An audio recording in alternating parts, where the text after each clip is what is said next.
ನಮ್ಮ ಪುರಾಣಗಳಲ್ಲಿ ಮಹಾಭಾರತ ರಾಮಾಯಣ ಕಾಲದಲ್ಲಿಯೇ ವಾಹನಕ್ಕೆ ರಥ ಹಾಗೂ ಚಾಲಕರಿಗೆ ಸಾರಥಿ ಎಂದು ಕರೆಯುತ್ತಿದ್ದರು. ಅದೇ ಹೆಸರನ್ನು ಈಗ ಸಾಫ್ಟ್ವೇರ್ಗಳಿಗೆ ಇಟ್ಟಿದ್ದೇವೆ ಎಂದು ಎಆರ್ಟಿಒ ನಯಾಜ್ ಪಾಷಾ ತಿಳಿಸಿದರು. ಅವರು ನಗರದ ಸಹಾಯಕ ಪ್ರಾದೇಶಿಕ ಸಾರಿಗೆ ಕಚೇರಿಯಲ್ಲಿ ನಡೆದ ವಾಯುಮಾಲಿನ್ಯ ನಿಯಂತ್ರಣ ಜಾಗೃತಿ ಮಾಸಾಚರಣೆ ಕಾರ್ಯಕ್ರಮದಲ್ಲಿ ಭಾಗವಹಿಸಿ ಮಾತನಾಡಿದರು. ಈ ಸಂದರ್ಭದಲ್ಲಿ ಸೂಪರಿಂಟೆಂಡೆಂಟ್ ಸತೀಶ್, ಮೋಟಾರ್ ವಾಹನ ನಿರೀಕ್ಷಕ ಕೆಡಿ ತ್ಯಾಗರಾಜ್, ಸಿಬ್ಬಂದಿಗಳಾದ ಅನಿಲ್, ಮಹದೇವ್, ರಾಮ್ಪ್ರಸಾದ್, ಶಾರತಮ್ಮ ಸೇರಿದಂತೆ ಮುಂತಾದವರು ಹಾಜರಿದ್ದರು.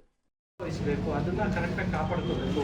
ನಮ್ಮ ವೆಹಿಕಲ್ಸ್ ಸುಸ್ಥಿತಿಯಲ್ಲಿದ್ದರೆ ಇಂಡಸ್ಟ್ರೀಸ್, ಫ್ಯಾಕ್ಟ್ರೀಸು ಅವೆಲ್ಲ ಹೊಗೆ ಕಾರೋದನ್ನು ಕಡಿಮೆ ಆದರೆ ನಮ್ಮ ಆರೋಗ್ಯ ಚೆನ್ನಾಗಿರುತ್ತೆ. ಆಮೇಲೆ ಮುಂದಿನ ಪೀಳಿಗೆಯವ್ರಿಗೂ ಒಳ್ಳೆ ಆರೋಗ್ಯ ಕೊಡ್ಬೋದು, ಒಳ್ಳೆ ಇದು ವರ್ಕ್ ಮಾಡ್ಬೋದು.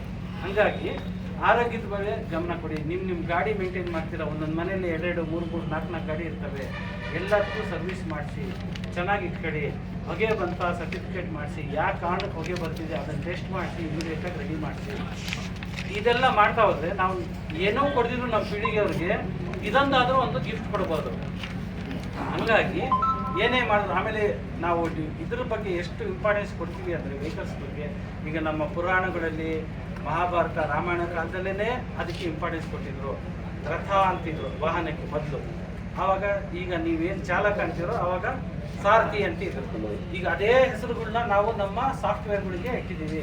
ಸಾರಥಿನ ನಾವು ನಮ್ಮ DL ಸಾಫ್ಟ್ವೇರ್ಗೆ ಇಟ್ಟಿದ್ದೀವಿ. ವಾಹನ ಅಂತ ಸಾಫ್ಟ್ವೇರ್ ಹೆಸರು ನಮ್ಮ RC ಬುಕ್ಕು, ಕಾರುಗಳು ಸಾಫ್ಟ್ವೇರ್ಗೆ ಇಟ್ಟಿದ್ದೀವಿ. ಆ ಪುರಾಣಗಳ ಕಾಲದಲ್ಲೇ ಸಾರಥಿಗೆ, ವಾಹನಕ್ಕೆ, ರಥಗಳಿಗೆ, ಅವ್ರ ಚಾಲಕರಿಗೆ ಎಷ್ಟು ಇಂಪಾರ್ಟೆನ್ಸ್ ಕೊಡ್ತಿದ್ರು ಅಂದರೆ, ಕೃಷ್ಣ ಪರಮಾತ್ಮ ಆದ್ರೂ ಅವರು ಅರ್ಜುನನ ರಥಕ್ಕೆ ಸಾರಥಿಯಾಗಿದ್ರು.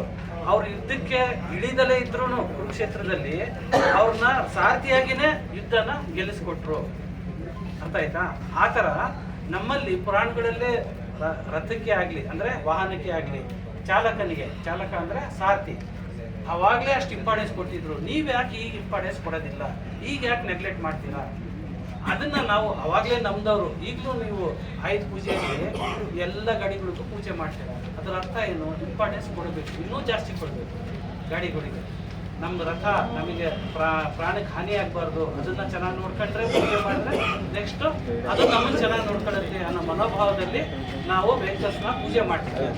ಅದೇ ಮೆಂಟಾಲಿಟಿ ಇಟ್ಕೊಂಡು ನಿಮ್ಮ ವೆಹಿಕಲ್ನ ಸುವ್ಯವಸ್ಥೆಯಲ್ಲಿ ಇಟ್ಕೊಂಡು ಸರ್ವಿಸ್ ಮಾಡಿಬಿಟ್ಟು ಚೆನ್ನಾಗಿ ಇಟ್ಕೊಂಡ್ರೆ ಹೊಗೆ ಕಡಿಮೆ ಬರುತ್ತೆ.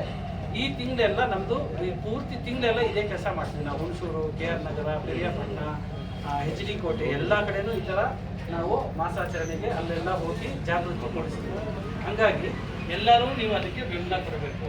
ಈಗೇನು DL ಟೆಸ್ಟಿಗೆ ಬಂದಿದ್ದೀರಾ, ಅಟ್ಲೀಸ್ಟ್ ನಿಮಗಾದರೂ ಇಷ್ಟು ಎಚ್ಚರಿಕೆ ಬಂದರೆ ನೀವು ಒಂದು 10 ಜನಕ್ಕೆ ಹೇಳಿ. ಎಲ್ಲರಿಗೂ ಇದು ಬಂದರೆ, ಅದ್ರ ಮೇಲೆ ಜಾಗೃತಿ ಬಂದರೆ ಸ್ವಲ್ಪ ಮುಂದುವರಿತದೆ ಅಂತ ಹೇಳ್ತಿದ್ದೀನಿ. ಇಷ್ಟೆಲ್ಲ ಮಾತಾಡೋಕ್ಕಿಂತ ನೀವೆಲ್ಲರಿಗೂ ನನ್ನ 2 ಮಾತಾಡೋಕ್ಕಿಂತ ಅಭಿನಂದನೆ ಸಲ್ಲಿಸ್ತಾ ನನ್ನ ಮಾತನ್ನು